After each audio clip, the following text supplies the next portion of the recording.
My first impressions of inZOI. First off, I was fully expecting to not be able to play this game based on the computer specs that I read on Steam here. Thankfully, that wasn't the case. So most of my time was spent building in the game, and my overall impressions of build mode is a little quirky.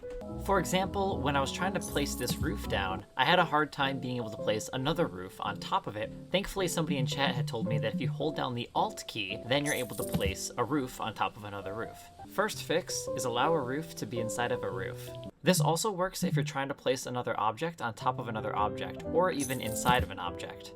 More on this in a moment. Another quirk is floors. It seems they work best when you actually create a room, which will then allow you to paint that room's floor with different textures and styles. However, I'm used to the traditional method of placing down floor tiles and being able to drag it wherever we want, like in The Sims. I'm unsure if you're able to do that in this game, but it seems that they only work best when creating a room or placing down these big floor pads, but even still, it's super awkward. It feels restrictive.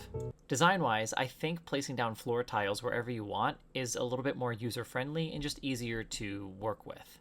So the last thing I want to talk about is coloring objects. You can use the eyedropper tool to copy colors from one object to another. However, this only works for objects that are the same. So in this example, we have two counters, and I'm not able to copy one color to the other. So I'm hoping that this is something that can get fixed in the future to make coloring objects a little bit more universal. To tie everything together, I feel like there should be a simple and detailed build mode button that players can switch on or off at any time, like in inZOI. I think this would help make build mode easier and more user-friendly. This way players can build simple or all detailed or even a mix of the two. And finally, I mentioned earlier how you can place objects inside each other. With this idea, players wouldn't have to worry about needing to make sure their walls are the correct length in order for objects to fit together, like when making a kitchen, for example. So this idea proposes that 4 little squares is about the length of many objects, like a standard cabinet, typical window, or door size. So in simple mode, 4 mini squares would really just be one large square. Overall, I feel inZOI has a really solid foundation, and I'm really excited to see more of this game and what it has to offer.